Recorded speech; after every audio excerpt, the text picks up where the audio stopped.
안녕하세요. 나만의 개인 맞춤 법무사 김영용 법무사입니다. 이번 시간에는 제가 그 개인회생 진행 중에 문제가 되는 부분 중에 한 가지 임대차 보증금 부분을 다시 한번 말씀드리려고 하는데요. 그 중에서도 내가 내 명의로 부동산을 소유하고 계신데 아파트가 있는데 그거를 처분하고 전월세로 임대차로 전환을 하시고 이렇게 개인회생을 신청하는 경우에 어떤 부분이 문제가 될 수 있는지, 청산가치 산정은 어떻게 되는지 이 부분을 설명을 드리려고 합니다.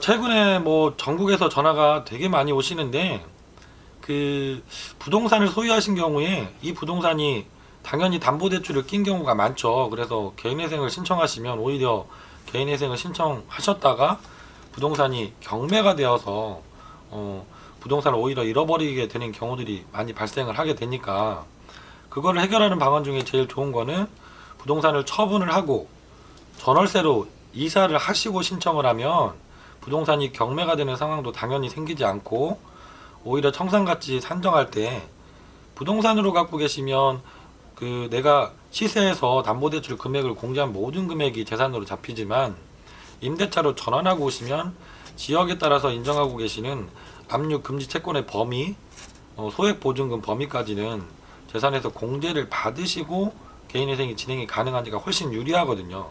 그래서 제가 이렇게 하시면 좋다라고 설명도 직접 드리게 되는데요. 이분 지난주에 상담 오셨던 분의 사례인데, 이분 같은 경우는 어떻게 처리를 하고 오셨냐면, 내 명의로 아파트가 있으셨는데 그거를 마찬가지로 이제 처분을 하시게 되셨죠. 근데 이사를 하시면서 그 임대차 계약을 본인 명의가 아니라 배우자 명의로 하고 오셨더라고요. 이렇게 되면 어떤 게 문제가 될 수 있냐면, 당연히 법원에서는 집행법상 본인 명의 소유 재산이었으면 채권자들이 강제집행이 바로 가능했는데, 이거를 배우자 명의로 돌려놨기 때문에 강제집행이 집행법상 불가능한 거죠.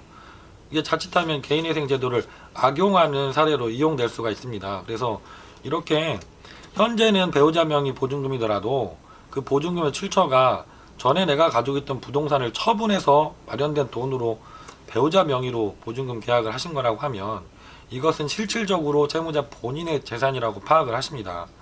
그리고 실제로 그것도 청산가치의 전액을 다 잡으라고 말씀을 하세요. 그래서 이분 같은 경우도 오히려 본인 명의로 이렇게 계약을 하고 오셨으면 문제 소지가 더 적었는데, 이것 때문에 법원에 좋지 않은 인상을 주실 수 있는 경우가 생기는 거죠.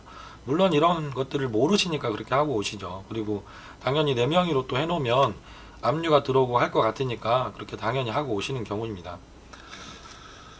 하지만 다행스러운 것은 법원 실무가 배우자 명의로 전환을 하고 오시더라도 우리가 원래 내 명의로 했으면 인정받을 수 있었던 그 소액보증금 압류금지 범위에서는 청산가치에서 동일하게 공제를 해주고 계십니다.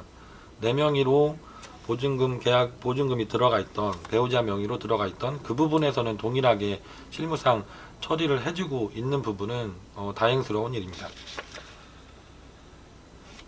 그래도 이제 진행하시면서 당연히 법원에서는 회생위원도 그렇고 판사님도 그렇고 이렇게 일부러 내가 악의적으로 개인회생 제도를 이용하고 있다라는 인상을 주실 수 있기 때문에, 가능하시면 내 명의 재산으로, 소유 재산으로 갖고 있던 부동산을 처분하셨다면 당연히 이사를 가시면서 보증 계약도, 임대차 계약도 본인 명의로 하셔가지고 들어가시면 원래 당연히 인정받을 수 있는 그 압류금지 채권 범위에서 공제를 받고 진행이 가능하시니까 그렇게 하고 오시는 게 더 좋을 것 같습니다. 오늘은 제가 개인회생 신청하시면서 문제가 되는 임대차 보증금 부분 중에서 내 명의 재산을 처분하고 마련된 그 이사를 가시면서 마련된 보증금, 배우자 명의로 했을 때 어떻게 되는지 이 부분을 설명을 드렸습니다. 김영용 법무사였습니다. 감사합니다.